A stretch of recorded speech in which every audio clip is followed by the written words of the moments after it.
ॐ सहना भवतु सहनौ भुनक्तु सह वीर्यं करवावहै तेजस्विनावधीतमस्तु मा विद्विषावहै।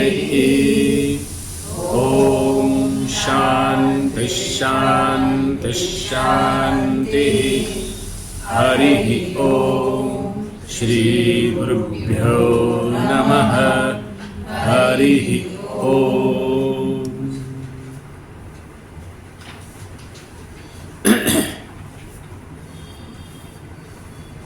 ઘણા લાંબા સમયથી આપણે ઉપનિષદોના વર્ગોનું વિષયોનું અધ્યયન કરી રહ્યા હતા. એક નવતર પ્રયોગ તરીકે સામાન્ય મનુષ્યને પણ રસ પડે એવો મનમાં ખ્યાલ આવવાથી આ સ્તોત્રની આપણે પસંદગી કરી છે.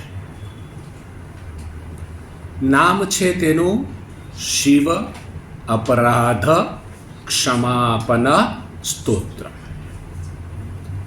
રચયિતા તેમના આદિ શંકરાચાર્યજી છે. અનેક સ્તોત્રોની રચના ભગવાન આદિ શંકરાચાર્યજીએ કરી. શિવજીને ઉદ્દેશીને પણ આવા સ્તોત્રોની રચના થઈ છે. રામને ઉદ્દેશીને પણ, કૃષ્ણને ઉદ્દેશીને પણ, મા અંબાને કે શક્તિને ઉદ્દેશીને પણ. અપરાધ પશુ પક્ષીના જગતમાં જોવામાં આવતું નથી. તમે જોયું હશે દક્ષિણ ભારતના મંદિરોમાં જ્યાં હાથીને જ્યારે કોઈ કાર્ય માટે લઈ જવાનો હોય મંદિરની અંદર, ત્યારે કોઈક કારણસર હાથી પાગલતાનો અનુભવ કરે. અનેક લોકોને અડફેટે પણ લઈ લે અને કોઈનું કંભાગ્ય હોય તો હાથી દ્વારા પેલા વ્યક્તિનો જીવ પણ ચાલાવી દે. આવું હોવા છતાં પણ હાથી ઉપર કેસ ચાલતો નથી. કેમ? હાથીમાં હું કરું છું એવો કોઈ ભાવ જોવામાં નથી આવતો. ભલે પછી કોઈ દ્વેષ વશાત એને ક્રેનમાં લટકાડી દે, એવા પણ કિસ્સા જોવામાં આવેલા છે કે હાથી ઉપર કેસ ચાલ્યો અને પછી એને ક્રેનમાં લટકાડી દીધો અને એનું મોત નિપજાવી દીધું. પણ પ્રાણી જગતમાં કે પક્ષીઓના જગતમાં કે વૃક્ષોના જગતમાં ક્યારેય પણ કેસ ચાલતો સાંભળ્યો નથી. કારણ કે હું કરું છું એવો ભાવ એ લોકોમાં જોવામાં નથી આવતો. ખૂબ વરસાદ વરસે અને કેટલાય વૃક્ષો પડી જાય અને કેટલાય માણસો કેટલીક વખત ગાડીમાં બેઠા હોય, સમાપ્ત પણ થઈ જાય. કોના ઉપર કેસ ચલાવવો? આ વૃક્ષનો જ વાંક લાગે છે. વૃક્ષ ઉપર કેસ ચાલી શકે તેમ. એ બતાવે છે કે પશુ પક્ષી અને વૃક્ષના જગતમાં, ફ્લોરા અને ફૌનાના જગતમાં આ અપરાધની લાગણી જોવામાં નથી આવતી. અપરાધ માણસો શા માટે કરે છે? એક તો એના પોતાના સંસ્કાર છે. જેવી રીતે આપણને ખબર જ છે, રત્નાકર નામનો એક વ્યક્તિ કે જેને આપણે વાલીઓ લૂંટારો તરીકે ગુજરાતમાં ઓળખીએ છીએ. એનું મૂળ નામ તો રત્નાકર. ગુજરાત એને વાલીઓ લૂંટારો તરીકે ઓળખે છે. હવે એના ઘરની અંદર સંભવતઃ લૂંટફાટ કરવાની પ્રવૃત્તિ હશે અને એ બધું જોઈને એ પોતે પણ લૂંટફાટ કરનારો બને છે. એને કોઈ અપરાધ હું કરી રહ્યો છું જણાતું નથી. સહજપણે લોકોના ગળા કાપવાનો એને જાણે નિયમ બનાવી દીધો હોય અને શાંતિથી જઈ અને સૂઈ પણ જાય. કેમ? કારણ કે આ અપરાધ છે, ખોટું થઈ રહ્યું છે કે કરી રહ્યો છું એવું એને ભાન જ નથી. એવા લોકોને પશુઓની યોનિમાં મૂકી શકાય. મનુષ્ય જેવો દેખાય ખરો, પણ એને પશુની કેટેગરીમાં જ મૂકવો પડે, કારણ કે આ ખોટું કરી રહ્યો છું કે થઈ રહ્યો છું એવો એને વિચાર જ નથી આવતો. બીજા કેટલાક એવા હોય કે સારો માણસ હોય અને કોઈક નિમિત્તને લઈ અને એ અપરાધ કરી બેસતો હોય. જેવી રીતે શ્રીમદ ભાગવતની અંદર અજામિલ નામનું પાત્ર આવે છે. બ્રાહ્મણ હતો, ત્રિકાળ સંધ્યા કરતો હતો. એ સમયના બ્રાહ્મણોની જે પરંપરા હતી એ પરંપરા અનુસાર એ જીવન જીવતો હતો. જંગલમાં પુષ્પ ચૂંટવા માટે એ જાય છે, ભગવાનને અર્પણ કરવા માટે, અને એક ગણિકાને એક વ્યક્તિની સાથે જુએ છે, અને અચાનક એના મનની અંદર કામનાનો ઉદ્વેગ થવા લાગે છે, અને પછી એ પોતાનું જીવન એ પેલા ગણિકાની પાછળ જ સમાપ્ત કરી દે છે. આ તો અંત સમયે એના છોકરાનું નામ નારાયણ એણે પાડેલું, ગણિકાથી જ ઉત્પન્ન થયેલું.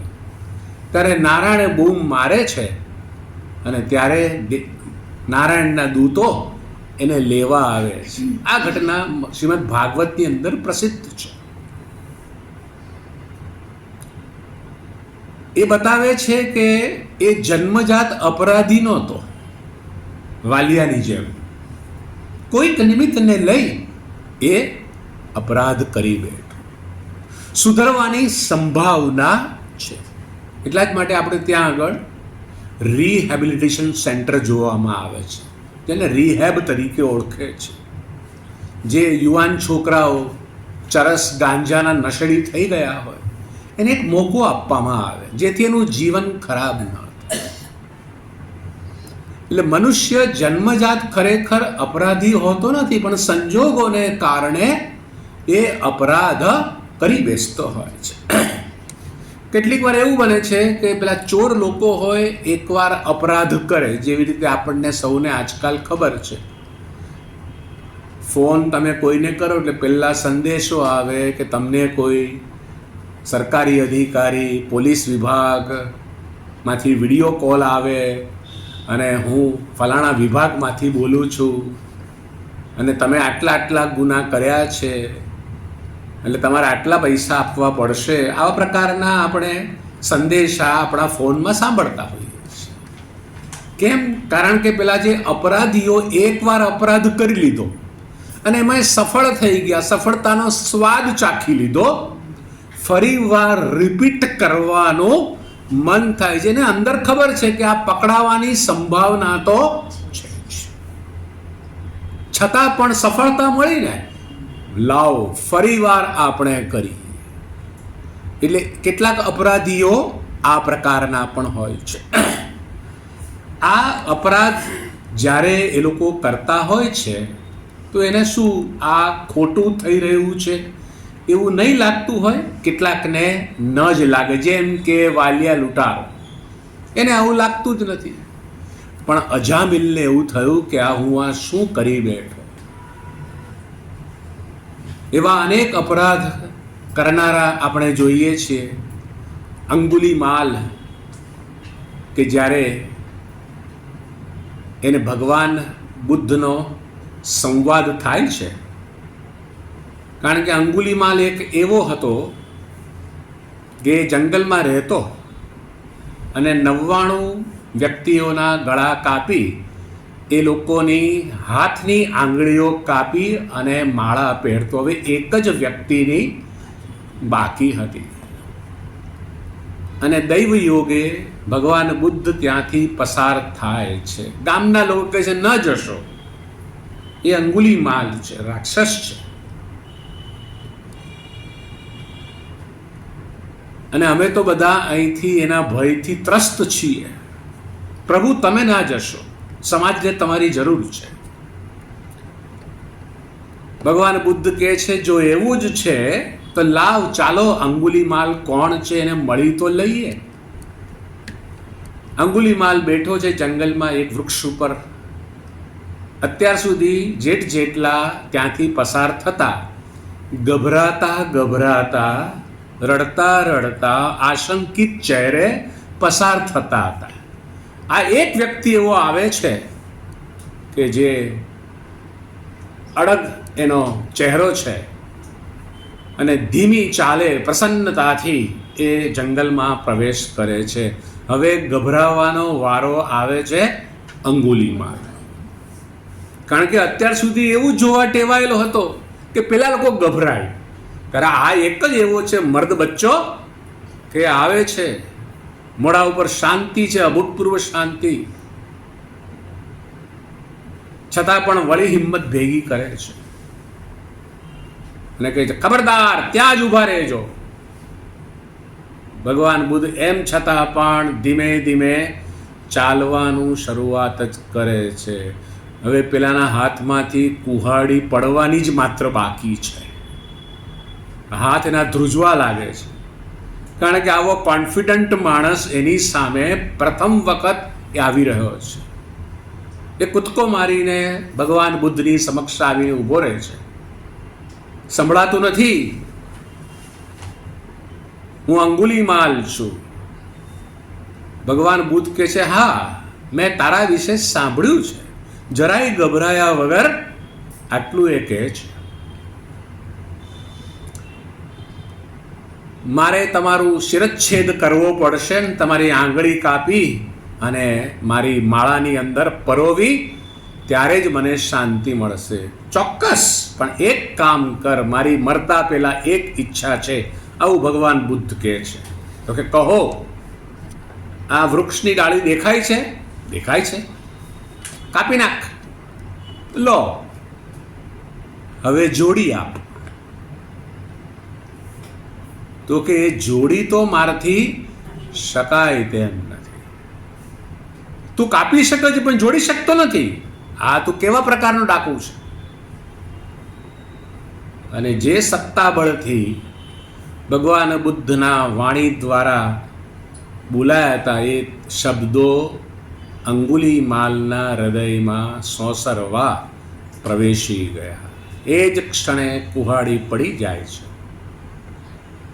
એની આંખમાંથી ચોધાર આંસુ વહેવા લાગે છે. ભગવાન બુદ્ધના ચરણોમાં પડી જાય છે. પ્રભુ, હું અત્યાર સુધી અનેક લોકોનો સંહાર કરી ચૂક્યો છું. કૃપા કરીને મને હવે આપની શરણમાં લઈ લ્યો.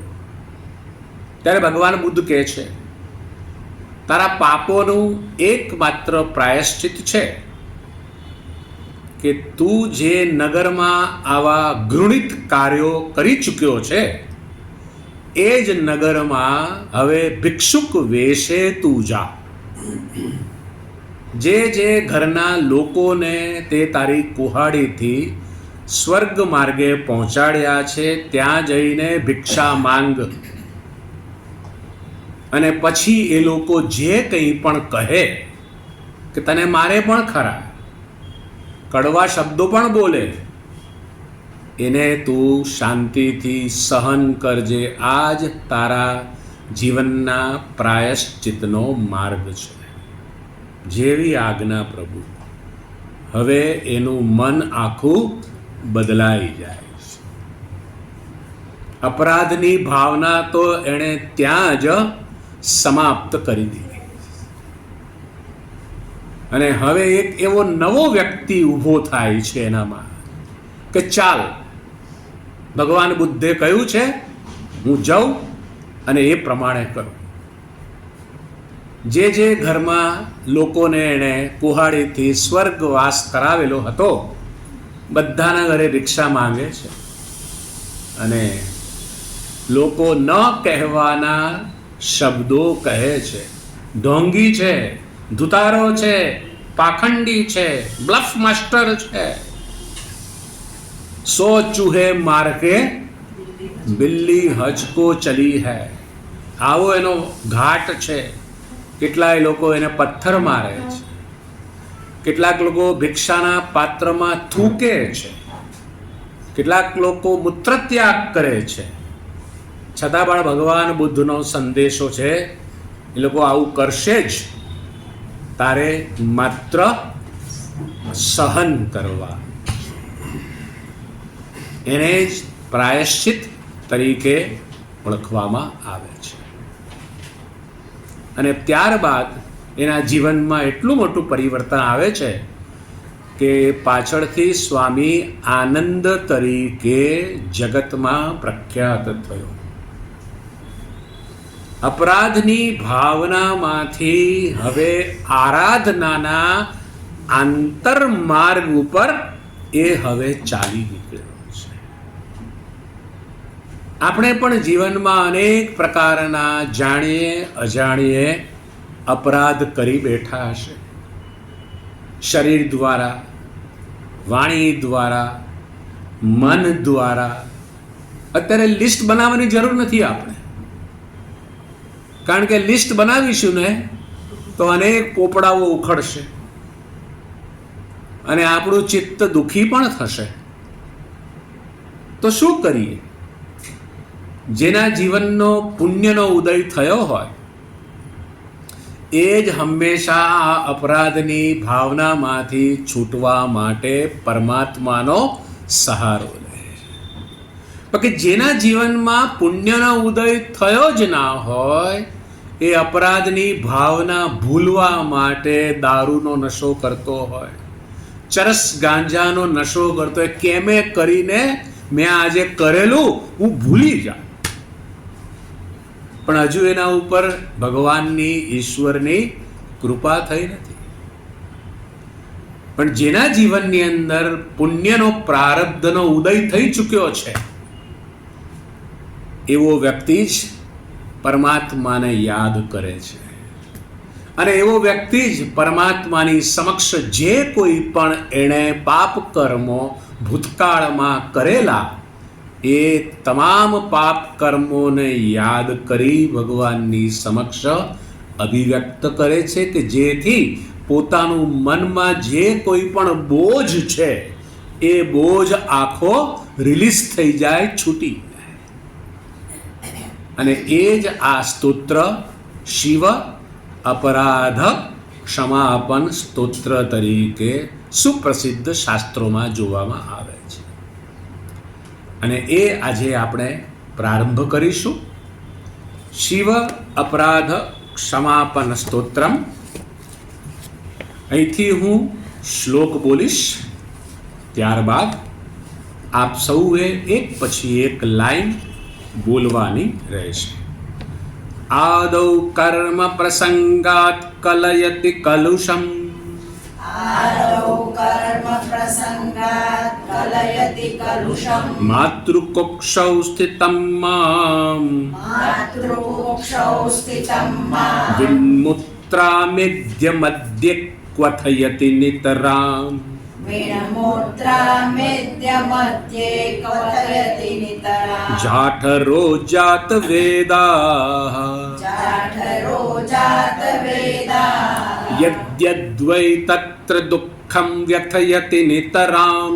યદ્યદ્વૈ તત્ર દુઃખં વ્યથયતિ નિતરામ. શક્યતે કેન વક્તું શક્યતે કેન વક્તું ક્ષંતવ્યો મે પરાદઃ શિવ શિવ ભો. શંતવ્યો મે પરાદ શિવ શિવ શિવ ભો. શ્રી મહાદેવ શંભો. श्री महादेव शंभो. पहले कर्म के प्रसंग में किया हुआ पाप मुझे माता के गर्भ में लाकर बिठाता है, फिर उस अपवित्र विष्ठा मूत्र के बीच में जठराग्नि खूब संतप्त करता है. वहाँ जो जो दुख निरंतर व्यतीत करते रहते हैं उन्हें तो कौन कह सकता है. हे शिव, हे शिव, हे शिव, हे महादेव, हे शंभो, अब मेरा अपराध क्षमा करो, क्षमा करो.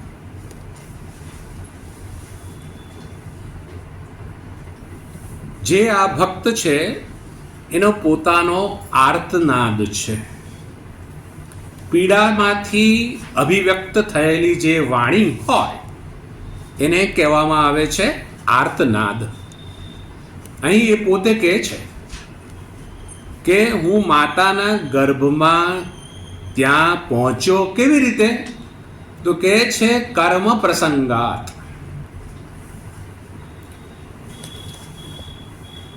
જ્યારે આપણને સૌને માનવ શરીર મળેલું, અત્યારે તો છે જ, આની પૂર્વે પણ આપણને સૌને માનવ શરીર મળેલું હોવું જ જોઈએ. અને એવે સમયે અનેક પ્રકારના કર્મો પણ આપણે કરેલા હોવા જોઈએ. કેટલાક કર્મના ફળ એવા હોય એ સમયે ત્યાં આગળ એનું ફળ મળી. કેટલાક કર્મના ફળ એવા હોય કે એ સમયે તમને ફળ ન મળે, એ જન્મમાં કદાચ અંતમાં પણ મળી જાય અથવા વચ્ચે પણ મળી જાય. પણ કેટલાક કર્મના ફળ એવા હોય કે એના ફલ સ્વરૂપે તમારે નવા જન્મ લેવા પડતા હોય છે.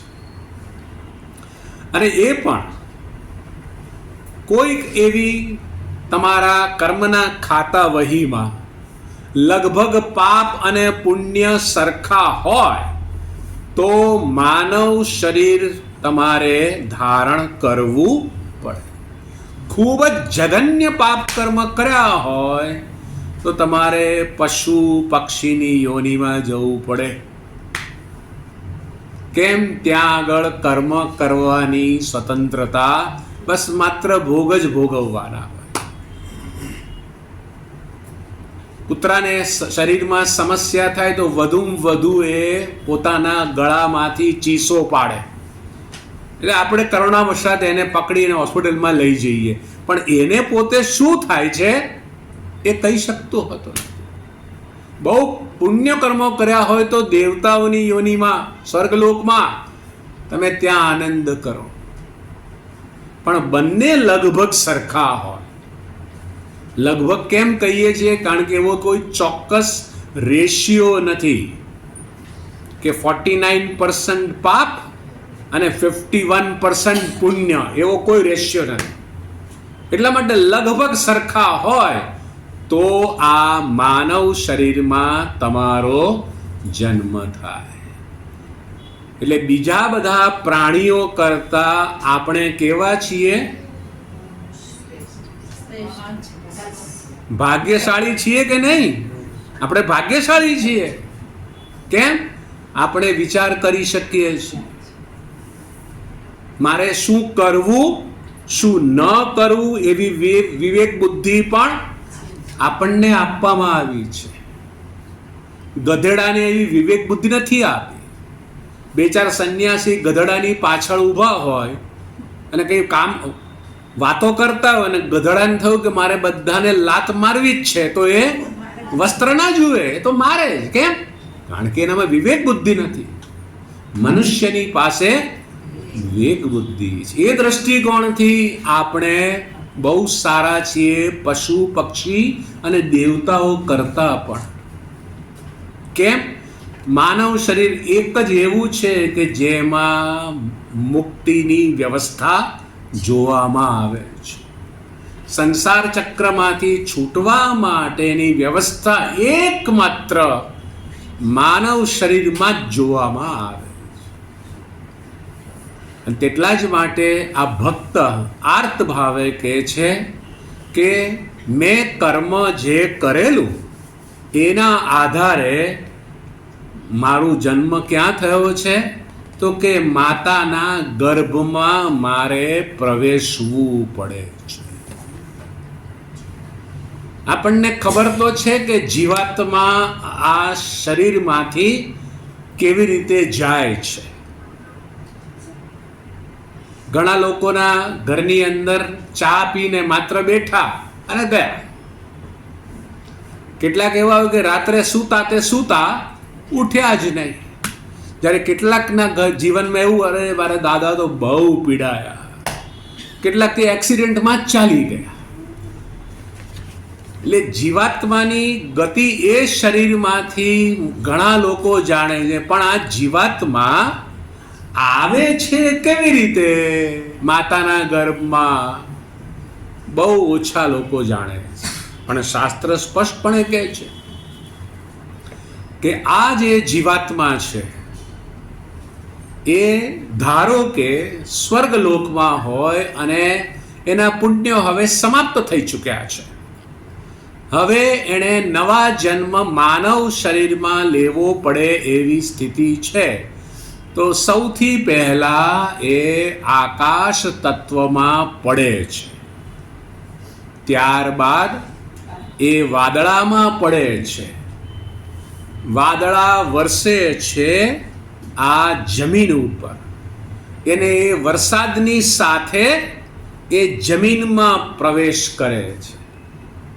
અને જે કંઈ પણ ખેતરમાં અનાજ વગેરે ઉગે છે એ પણ એની સાથે સાથે વૃદ્ધિને પામે છે. અને પછી પેલો ખેડૂત આવે છે, અનાજ કાપી અને ઘરે લઈ જાય છે, અને સરસ મજાના ઘઉં કે ચોખા વગેરેમાં એ ભરે છે.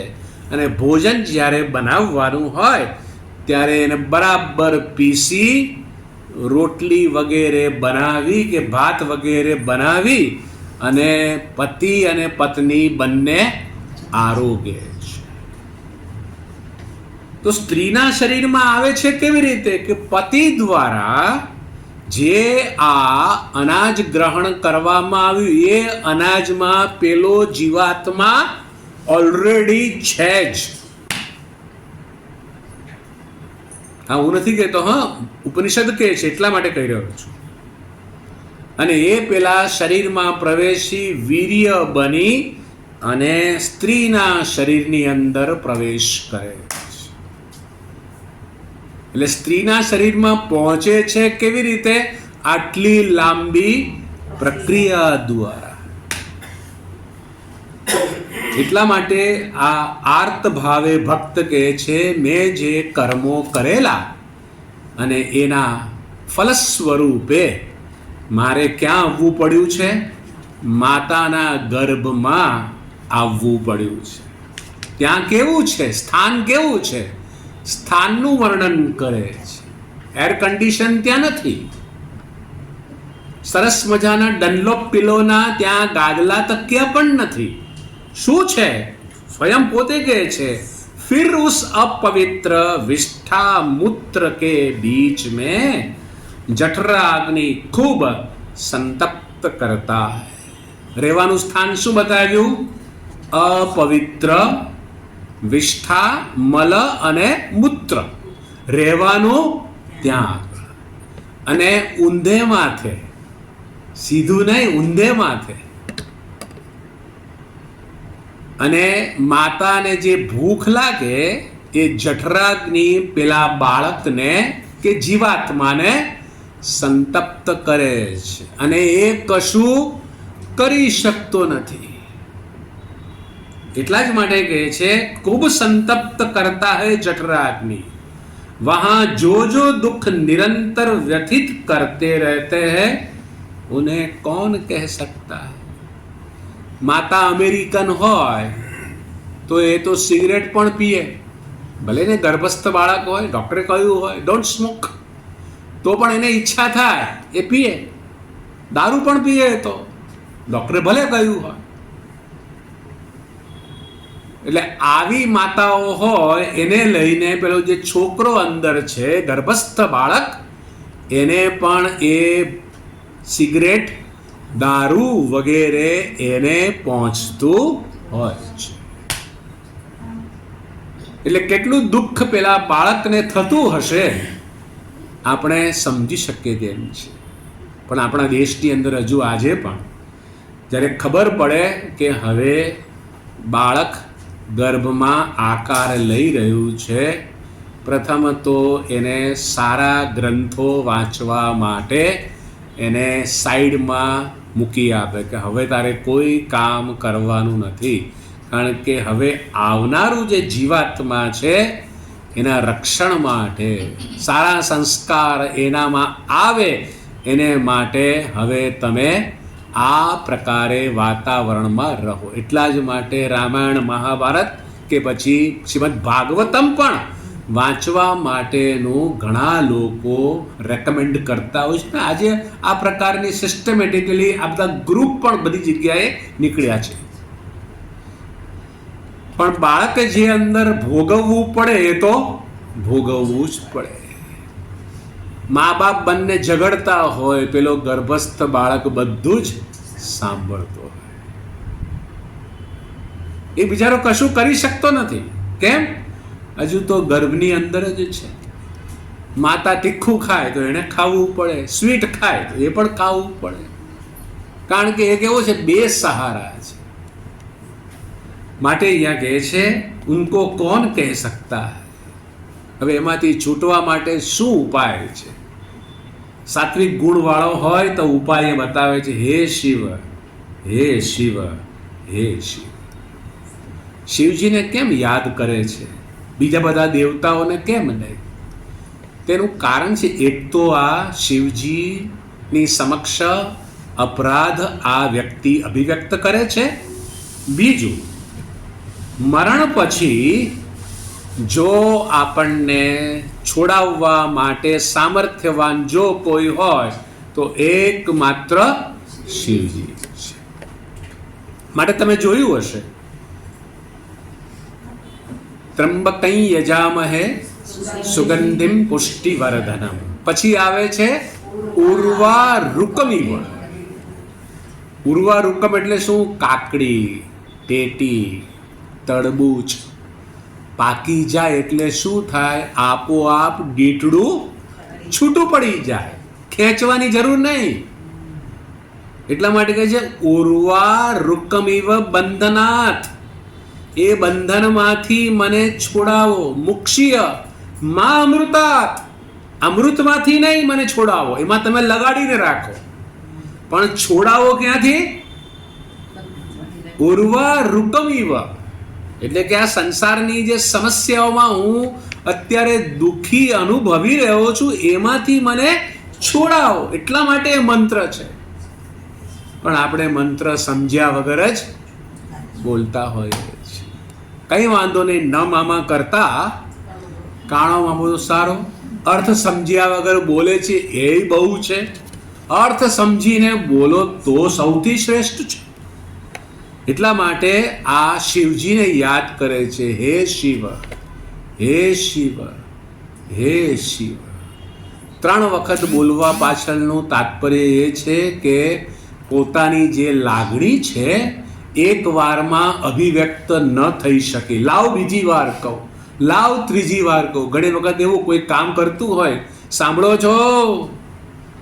અરે કહું છું સાંભળો છો? અરે કહું છું સાંભળો છો? હા હા બોલો શું છે? એટલે 3 વાર કહે તો જ અંદરથી ઉત્તર આવતો હોય. બસ એને જેવું જ છે. હે શિવ, હે શિવ, હે શિવ, હે મહાદેવ, હે શંભો. શું કરે છે? અબ મેરા અપરાધ ક્ષમા કર. કારણ કે અનેક અપરાધ હું અનેક જન્મોમાં માનવ શરીર મને મળ્યું હશે ત્યારે કરી ચૂક્યો છું, અને એને લઈને આજે તો આ માતાના ગર્ભમાં હું આવ્યો છું. કૃપા કરી મારો અપરાધ તમે ક્ષમા કરો. શ્લોક નંબર 1ની અંદર આર્ત ભાવે કરેલી એની વાણીનો અભિવ્યક્તિ કરી હવે એ પેલો જીવાત્મા કે દુઃખી છે એ હવે જીવનની વાસ્તવિકતા સમજાવે છે કે બાલ્યાવસ્થામાં મેં શું કર્યું, યુવાવસ્થામાં, કિશોર અવસ્થામાં, પ્રૌઢાવસ્થામાં અને વૃદ્ધાવસ્થામાં. આવી રીતે અવસ્થાઓનું વર્ણન, અને તેમાં સૌ પ્રથમ તો બાલ્યાવસ્થાનું વર્ણન કરતા કહે છે, બાલ્યે દુઃખાતિરેકો મલલુપિત વપુઃ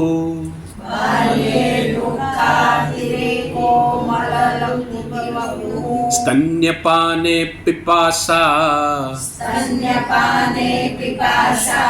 નો શક્તિ शक्तश्चेन्द्रियेभ्यो भवगुणजनिता नो शक्तश्चेन्द्रियेभ्यो भवगुणजनिता जन्तवो मां तुदन्ति जन्तवो मां तुदन्ति नानारोगादिदुःखाद्रुदनपरवशः नानारोगादिदुःखासुदनपरवशः शङ्करं न स्मरामि शङ्करं न स्मरामि क्षन्तव्यो मे पराधः शिव शिव शिव क्षन्तव्यो मे पराधः शिव शिव शिव भो श्रीमहादेव शम्भो भो श्री महादेव शंभो। बाल्यावस्था में दुख की अधिकता रहती थी। शरीर मलमूत्र से लिथड़ा रहता था और निरंतर स्तनपान की लालसा रहती थी। इंद्रियों में कोई कार्य करने की सामर्थ्यता न थी। शिव जी की माया से उत्पन्न हुए ही छोटे छोटे जंतु मुझे काटते थे। भिन्न भिन्न रोग आदि दुखों के कारण मैं रोता ही रहता था। उस समय भी मुझसे शंकर का स्मरण नहीं बन सका। इसलिए हे शिव हे शिव हे शिव हे महादेव हे शंभो, अब मेरा अपराध क्षमा करो क्षमा। બાલ્યાવસ્થા આવે એટલે સૌથી વધારે પરવશ અવસ્થા આ બાલ્યાવસ્થા. કોઈને પૂછીએ ને વૃદ્ધાવસ્થા, યુવાવસ્થા, બાલ્યાવસ્થા શું પસંદ કરશો? મોટાભાગના કે બાલ્યાવસ્થા. યુવાવસ્થા, તમે તમારા મનના રાજા છો. મોટે ભાગે લોકો બાલ્યાવસ્થા સિલેક્ટ કરતા, પણ બાલ્યાવસ્થા જ સૌથી પરવશ અવસ્થા. સૌથી વધુ દુઃખ એમાં જ પડે છે. માટે કહે છે દુઃખો કી અધિકતા બાલ્યાવસ્થા મેં. શું દુઃખ? પહેલા તો તમારે પડખું ફરવું હોય તો પડખું ફરી શકો નહીં બાલ્યાવસ્થામાં, કારણ કે આયા આવીને તમને બરાબર માલિશ વગેરે કરી અને આમ બાંધીને સુડાવી ગઈ, અને તમે જાગો અને તમારે પડખું ફરવું હોય, પડખું ના ફરી શકો.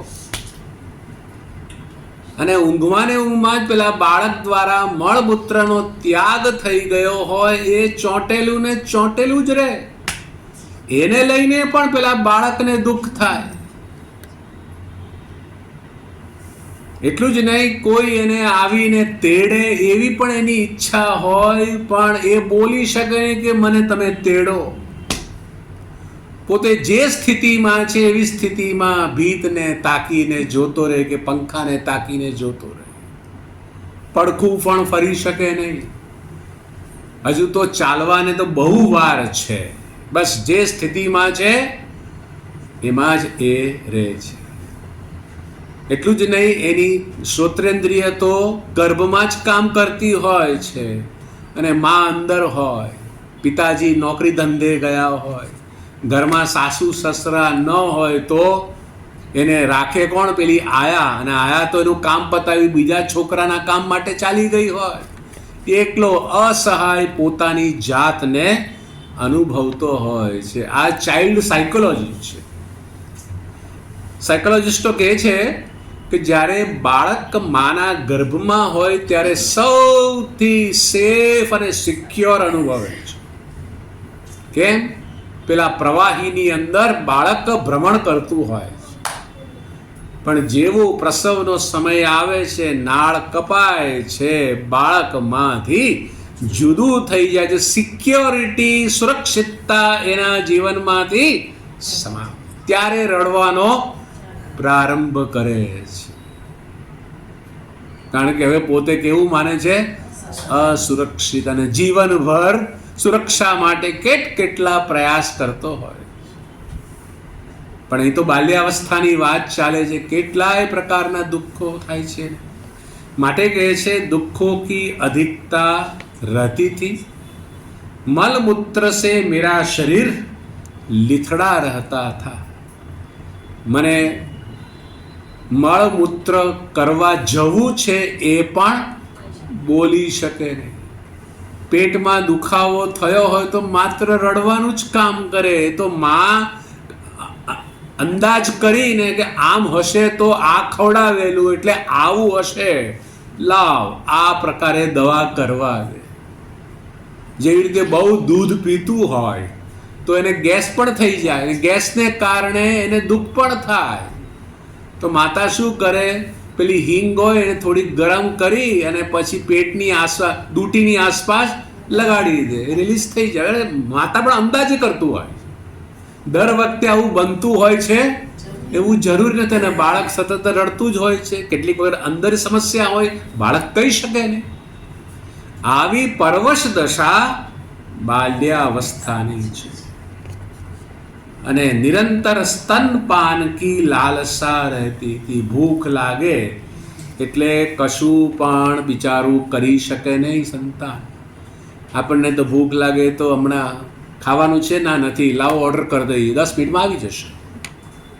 બાળક માતાના દૂધનું પાન કરી શકે તેવી સ્થિતિમાં હોતું નથી. કારણ કે માં કેટલી વખત જોબ ઉપર ગઈ હોય, એ વખતે એને સ્તનપાન કરવાની ઈચ્છા થાય તો પેલી આયા ટોટી દૂધની બોટલમાં નાખી અને પકડાવી દે. ખરેખર જરૂર છે માતાના દૂધ. એટલે માતાનું દૂધ એને મળતું હોતું નથી, આયા એને ઉછેરે છે. અને જેના જીવનમાં આયા દ્વારા ઉછેર થાય એટલે એ તો એની સગ્ગી માતાને જાણે બહારથી આવી હોય, કોણ હશે આ લેડી, એવું વિચારતી હોય. પછી આગળ જતાં એને ખબર પડે કે આ મારી સાચી જનેતા છે, આયા તો ઉછેરનાર છે. પણ એનો સંબંધ આયાની સાથે વધારે થઈ ચૂક્યો. સ્તનપાનની લાલસા સતત થતી રહેતી હોય ત્યાં આગળ. એટલું જ નહીં, इंद्रियों में कोई कार्य करने की सामर्थ्यता નથી. આંખ એની ખુલ્લી હોય તો એ જોઈ રાખે, ડોળા એના આમ તેમ થઈ રાખે. કારણ કે હજુ બહારના જગતની સ્થિતિને હજુ એ બાળક નાપી રહેલું છે. એટલા જ માટે 45 દિવસ સુધી બાળકને ક્યારેય પણ ઘરની બહાર કાઢવું જોઈએ નહીં. પણ હવે તો મોબાઈલથી ફોટા લે છે. પેલું ખુલ્લું, આંખ ખુલ્લી હોય ત્યારે ક્યારેય ન લેવાય, એની આંખ ખરાબ થઈ જાય. પણ ઘણા સમજતા જ નથી હોતા. પેલાનો ફોટો મોકલો ને તને, રમતો હોય એવો. કહેનારા પણ શાસ્ત્ર સમજતા નથી, મોકલનારા પણ સમજતા હોતા નથી. એ બાળકની સ્થિતિ આખી જુદી હોય છે. એની ઇન્દ્રિયો બહુ નાજુક હોય છે. તમે ફ્લેશ કરો રાત્રે તો બાળકને કેટલી સમસ્યા થતી હોય. અને રેડિયેશન તમે બાળકને ત્યારથી જ આપી રહેલા છો. તો ઘણી માતાઓને આ ખબર નથી. જો મારે ત્યાં આવું સરસ બાળક આવ્યું છે એમ કરીને વિડીયો અપલોડ કરી દે. અને એટલા જ માટે આ બાલ્યાવસ્થામાં જે નાનું બાળક હોય, ઇન્દ્રિયોની કોઈ ક્ષમતા નહીં. 2 જ ઇન્દ્રિયો એવી છે કે જગતને અંદર લાવે છે આપણી અંદર. એક તો કાન, આ 2 જ ઇન્દ્રિયો. ત્રીજી છે ને એ મરતા સુધી એવી ને એવી રહી છે, આ જીભ. માટે જ ભાગવતમાં કહે છે ને, જીતમ સર્વમ જીતે રસે. રસના ઇન્દ્રિય જીતી, એણે બધું જીતી લીધું. પણ મૂળ મુદ્દો જે છે કે રસના ઇન્દ્રિયોને જીતવી હોતી નથી. અને એટલા જ માટે આ જે બાળક છે એની 2 ઇન્દ્રિયો બાલ્યાવસ્થાની અંદર સરસ મજાની કામ કરતી હોય છે. એટલા જ માટે મા બાપની વચ્ચે જો ઝઘડો પણ થાય ને, એને એક રૂમમાં 2 જણાએ જઈ ઝઘડી લેવું જોઈએ. એ શબ્દો પેલા બાળકના કાનમાં પહોંચવા જોઈએ નહીં.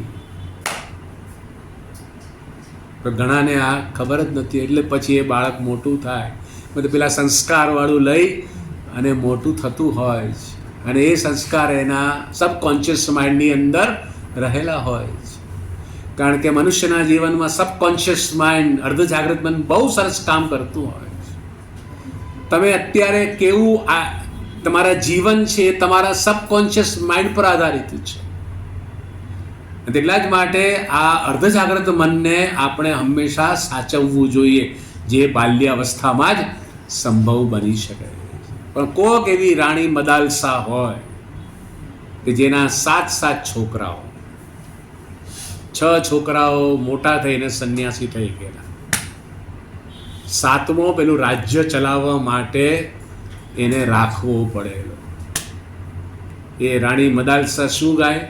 શુદ્ધોસી બુદ્ધોસી નિરંજનોસી સંસાર માયા પરિવર્જિતોસી સંસાર સ્વપ્નમ ત્યજ મોહ નિદ્રા મદાલસા વાક્યમુવાચ ઇતિ. તું શુદ્ધ છે, તું બુદ્ધ છે, જ્ઞાન સ્વરૂપ છે. સંસાર માયા પરિવર્જિતોસી, સંસારની માયામાંથી તું મુક્ત છે. સંસાર સ્વપ્નમ ત્યજમોહ નિદ્રા, આ સંસાર કેવું છે? સ્વપ્ન સમાન છે. આ નિદ્રા તું ત્યાગ. આવી રાણી મદાલસા એના છોકરાને અલર્કને આવું હાલરડા ગાય છે. અને હવે હાલરડા કેવા હોય છે બધા જ જાણે છે. ચૂપ થઈ જાય, પેલો બાવો પકડી જશે. બાવાએ શું ગુનો કર્યો કે તમે એને પકડો છો? મોટે ભાગે એવું જ બનતું હોય છે. ચૂપ થઈ જાય, પેલો બાવો પકડી જશે. બાવાને જ રહેવાના ઠેકાણા ન હોય તો તમારા છોકરાને લઈને કરે શું ચાલે? અને એટલા જ મારી મદાલસા હતી કે આવા પ્રકારના એ હાલરડા ગાધી અને એ આગળ જતા પેલો રાજા અલર્ક તરીકે પ્રખ્યાત થયો. એના રાજ્ય ઉપર કોઈએ હુમલો કર્યો અને એટલો પ્રબળ હુમલો હતો એણે છોડવું પડ્યું. એની માએ કહેલું, સમસ્યામાં તને ગળામાં તાવીજ બાંધી આપું છું, સમસ્યા હોય ત્યારે ખોલજે. જંગલમાં એ બેઠો છે શાંતિથી, પસીનો થાય છે, આમ કરે છે ને પેલું માએ આપેલું તાવીજ યાદ આવે છે. મા તો ક્યારની સ્વર્ગવાસ પામી ચૂકી હતી અને ખોલે છે એ જ શુદ્ધોસી બુદ્ધોસી નિરંજનોસી સંસાર માયા પરિવર્તિતોસી સંસાર સ્વપ્નમ તેજ. બસ એ જ ક્ષણે રાજસી વેશ ત્યાગી અને એ પણ એના ભાઈઓની જેમ સંસાર ત્યાગના માર્ગે નીકળી ગયા. પણ આ તો રાણી મદાલસા હતી અને એટલા માટે ખાનદાન લેડી હતી. આજકાલની તો માતાઓ વિશે તો વધુ વાત કરી શકાય તેવી સ્થિતિ હોતી નથી. આ બાળક કહે છે કે ઇન્દ્રિયોમાં કોઈ કાર્ય કરવાની સામર્થ્યતા તે સમયે નહોતી. એટલું જ નહીં, હે ભગવાન, આપની જ માયા શક્તિ છે એને લઈને પેલા નાના જંતુઓ પણ એના કર્મના ફળ ભોગવવા માટે ઉત્પન્ન થયેલા છે અને એ પોતે હિસાબ સેટલ કરવા માટે મને ચટકા ભરે છે. કેમ? ક્યારેક મેં એ લોકોનું પીધું હોવું જોઈએ.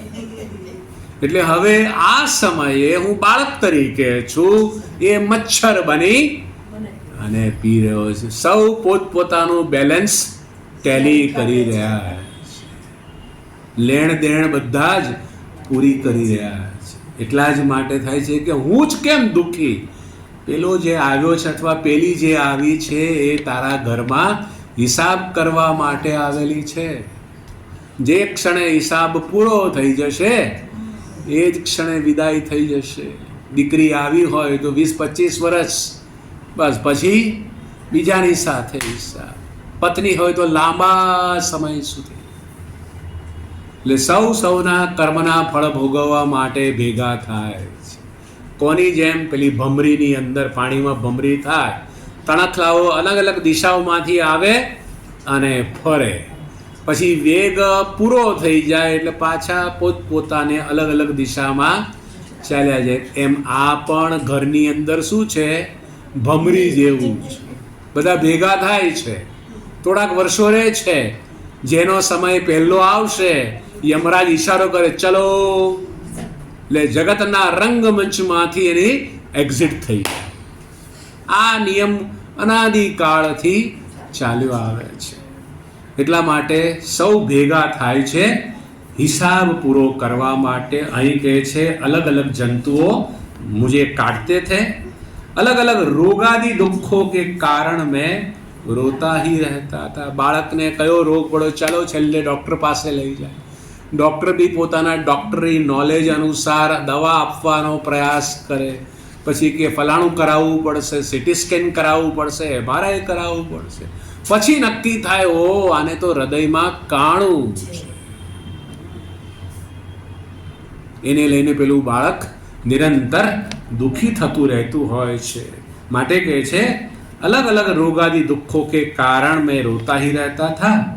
उस समय भी मुझसे शंकर का स्मरण नहीं. બહુ સ્વાભાવિક છે કે માતાના ગર્ભમાં તો શક્ય ન બની શક્યું, પણ હું હવે આવી ચૂક્યો છું આ જગતની અંદર. એ સમયે પણ હું આપનું સ્મરણ કરી શક્યો. તો કેમ નથી કર્યું? કારણ કે એવા સંસ્કાર જ પાડ્યા નથી. પહેલાંના સમયમાં મને યાદ છે, પડી જાય ને કોઈ વ્યક્તિ, હે રામ, હે ભગવાન, હે કૃષ્ણ, હે શિવ, આવું બોલતા કાંટો લાગી જાય. હવે નવી સિસ્ટમ, આઉચ, પેલું દૂધનું પાઉચ હોય ને જો આઉચ, આઉચ જ બોલે છે લોકો. ભગવાનનું નામ જ નથી બોલતા હોતા. આજની જે 45 કે 35 વાળી જે પેઢી છે ને એ આઉચ બોલે છે. કેમ? પેલા ફોરેનમાં આઉચ બોલે એટલે આપણે પણ આઉચ બોલવાનું. જાણે આઉચ બોલવાથી એનું દુઃખ દૂર થઈ જશે. આ તો આ નિમિત્તે પણ કાંટો વાગી ગયો એ નિમિત્તે પણ કેટલાય લોકો ભગવાનનું નામ લેતા. એટલે કાંટો લાગી ગયો, સારું થયું, કાંટો લાગ્યો, ભગવાનની યાદ તો આવી, પણ આઉચમાં તો બધું જ સમાપ્ત થઈ જતું હોય. આ ભક્ત કહે છે હે શિવ, હે શિવ, હે શિવ, હે મહાદેવ, હે શંભુ, અબ મેરા અપરાધ ક્ષમા કરો, ક્ષમા કરો.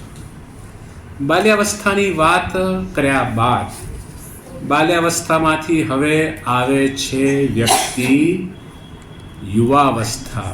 આમ તો વચ્ચે એક અવસ્થા છે પૌંગંડ અવસ્થા, જેને કિશોર અવસ્થા કહીએ, ટીનેજર જેને આપણે કહીએ, અંગ્રેજીમાં જેને એડોલેસન્ટ સ્ટેજ કહે છે. એ યુવાવસ્થામાં હવે એ આવ્યો છે. એનું વર્ણન કરે છે શ્લોક નંબર 3. પ્રૌઢોહમ યૌવનસ્થો વિષય વિષધરૈઃ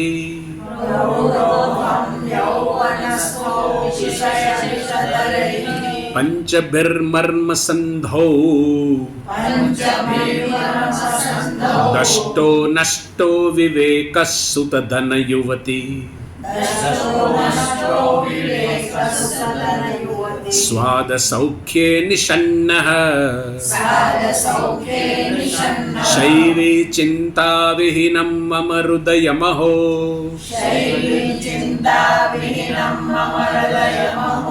માન ગર્વાધિરૂઢમ क्षन्तव्यो मे पराद शिव शिव शिव भो श्री महादेव शंभो.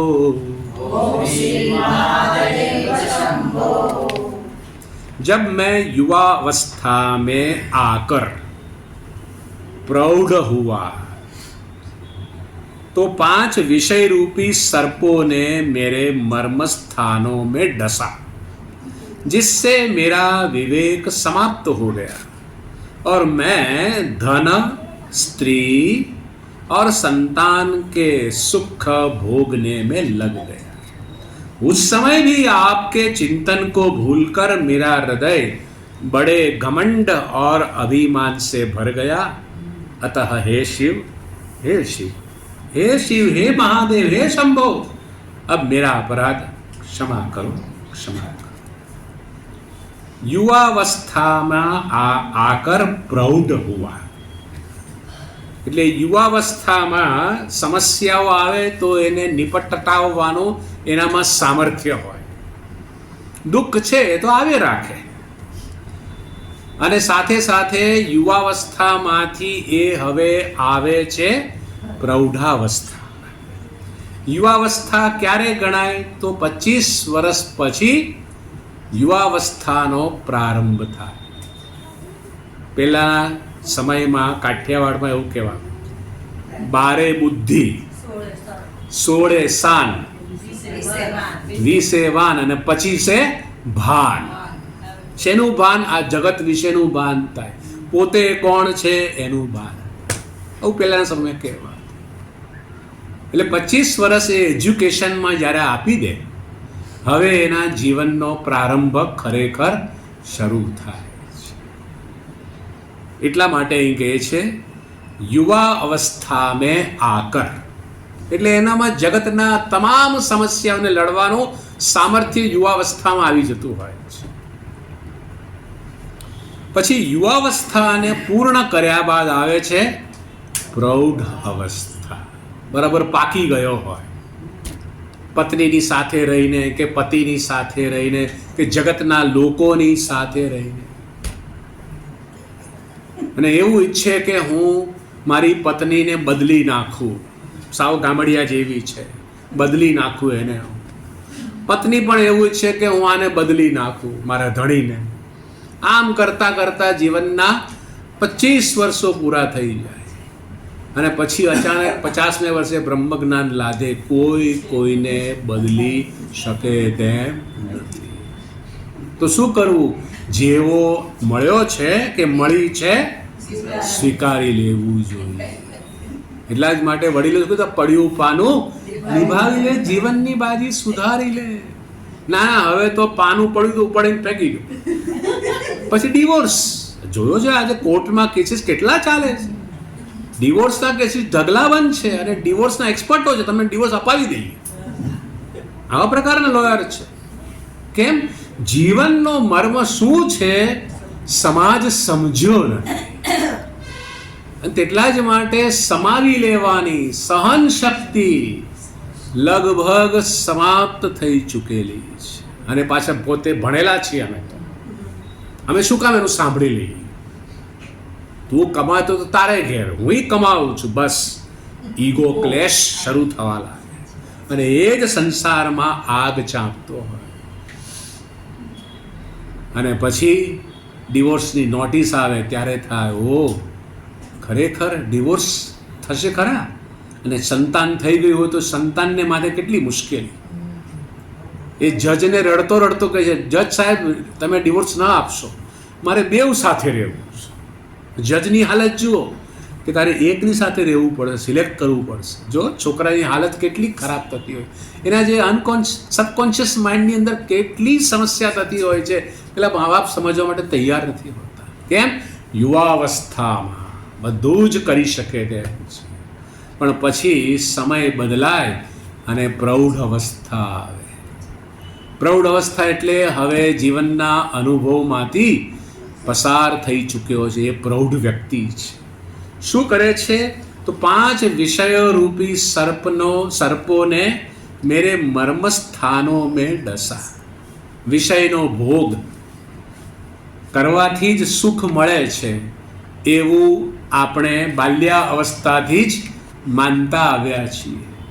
શબ્દ, સ્પર્શ, રૂપ, રસ, ગંધ અનેક નવા નવા વાઘા પહેરી આપણી સમક્ષ અભિવ્યક્ત થાય છે. એક સમય હતો, રેડિયો હતો, બધા લોકો ભેગા થઈ જતા. રેડિયો ચાલ્યો ગયો, ટીવી આવી ગયું. હવે ટીવી પણ સમાપ્ત થઈ ગયું, હવે તો મોબાઈલની અંદર જ બધી વ્યવસ્થા ઉપલબ્ધ છે. આ શબ્દ, સ્પર્શ, રૂપ, રસ, ગંધ એ શું છે? વિષય. કેમ વિષય કયો? કારણ કે વિષ જે પીએ, ઝેર પીએ, એ પીએ ને મરે. વિષય તો કેવો છે? જોયું અને સમાપ્ત થઈ ગયો. અલ્લાઉદ્દીન ખિલજીએ સાંભળ્યું પદ્મિની રૂપવાન છે. પાણી પીએ તો એવું કહેવાય છે કે ગળામાંથી ઉતરે એવું પાણી દેખાય છે, એવું એનું શરીર છે. અને એના હૃદયમાં કામ વાસના જાગી ગઈ, મારે હવે પદ્મિનીને જોવી છે. અને પછી આપણને ખબર છે જૌહર થાય છે, પદ્મિની પોતાનું શરીર સમાપ્ત કરી દે. એટલા જ માટે આ વિષયોની જે લાલસા છે કે મને આ શબ્દ સ્પર્શ રૂપ રસ ગંધમાંથી સુખ મળશે, એના ઉપર વિચાર કરવા જેવો છે. પણ આ તો આર્ત ભાવે કહે છે આ વિષયો રૂપી સર્પોએ મને ડસી લીધો. ડસી લીધો એટલે સ્વાભાવિક છે ઝેર ચડે જ. એટલે મારા મનમાં હવે એવું થઈ ગયું છે કે હું શાંતિથી બેસી શકું તેમ નથી. લાવ મોબાઈલ જોઈ લઉં, લાવ હું આ સાંભળી લઉં. કેમ? હવે એવી ટેવ આપણે પાડી દીધેલી છે. એ જ છે શબ્દ સ્પર્શ વગેરેમાં સુખની કલ્પના. એનાથી શું થાય છે? મારો વિવેક સમાપ્ત થઈ ચૂક્યો. વિવેક શું છે? શબ્દમાં ખરેખર સુખ નથી, તમારી કલ્પના માત્ર છે. અત્યારે તામિલ ગીત ચાલતું હોય અહીંયા આગળ, હું મૂકું અહીંયા આગળ, કેટલા લોકો આનંદ માણશે? કોઈ નહીં માણે. કેમ? ખબર જ નથી. પણ હિન્દી ફિલ્મનું કંઈ મૂકું તો હા હવે આનંદ આવે. એટલે એ શબ્દમાં તમે કલ્પના કરી છે કે આ શબ્દનો આવો અર્થ થાય. પાપી એટલે શું? સંસ્કૃતમાં કે હિન્દીમાં કે ગુજરાતીમાં બરાબર છે. પાપ કર્મ કરનારો પાપી કહે છે. ઇટાલીની અંદર એના પિતાજીને એની છોકરી પાપી એવું કહે છે. બોલો હવે શું કરશો તમે? શબ્દ એક જ છે ને, સંબોધન પાપી છે, પણ એને તો એના પિતાજી છે. અને આપણે ઊભા હોઈએ તો અરે તારા બાપને તું પાપી કહે છે, તો કે મારા ફાધરને આવી રીતે જ સંબોધન થાય છે. અહીંયા શબ્દમાં આપણે કલ્પના કરી દીધી. બસ એવું ને એવું જ સ્પર્શ વગેરેમાં સમજી લેવું જોઈએ, પણ સમજતા નથી. એટલા માટે કહે છે વિવેક नष्ट हो गया और मैं किसमें रत हो गया? धन, स्त्री, संतान के सुख भोगने में मैं लग गया. एको अहम बहु, હું એક છું, બે થાવ, બે માંથી હવે ત્રણ થાવ. હવે ત્રીજાને કંપની માટે પણ ચોથો જોઈએ. હવે એવી આર્ગ્યુમેન્ટ જોવામાં આવે. એ બાળક રમે કોની સાથે? એટલે ચોથો જોઈએ. અને આમને આમ શું થતું જાય છે? વિસ્તાર થતો જાય છે. માટે કહે છે ધન, સ્ત્રી, સંતાન, સુખ ભોગને મેં લગ ગયા. અને એને લઈને શું થાય છે? આપનું ચિંતન કરવું જોઈએ, ભૂલી જાય છે. માટે જ કબીરજીએ કહેવું પડ્યું, દુઃખ મેં સુમિરન સબ કરે, સુખ મેં કરે ના કોઈ. જો સુખ મેં સુમિરન કરે, દુઃખ કાહે કો હોય. પણ હું ભૂલી ગયો કે આટલું બધું સુખ બાળકો, ધન, સ્ત્રી વગેરેમાં મળેલું, મારે એ સમયે આપણું ચિંતન કરવું જોઈતું હતું, ભૂલી ગયો. અને એને લઈને શું થાય છે? ઘમંડ અને અભિમાનથી મારું જીવન ભરપૂર થઈ ગયું. હે ભગવાન, હે શિવ, હે શિવ, અબ ફેરા અપરાધ ક્ષમા કરો, ક્ષમા કરો. બાલ્યાવસ્થા અને યુવાવસ્થાથી લઈને પ્રૌઢાવસ્થા સુધી વાત આવી, અને હવે આવવાની છે વૃદ્ધાવસ્થા, પરવશ અવસ્થા. એમાં શું આ અનુભવે છે એ આપણે આવતીકાલે જોઈશું, આવતા વખતે જોઈશું. ઓમ પૂર્ણમદ પૂર્ણમિદમ પૂર્ણાત પૂર્ણમુદચ્યતે પૂર્ણસ્ય પૂર્ણમાદાય પૂર્ણમેવાવશિષ્યતે. ઓમ શાંતિ શાંતિ શાંતિ. હરિ ઓમ શ્રી ગુરુભ્યો નમઃ. હરિ ઓમ.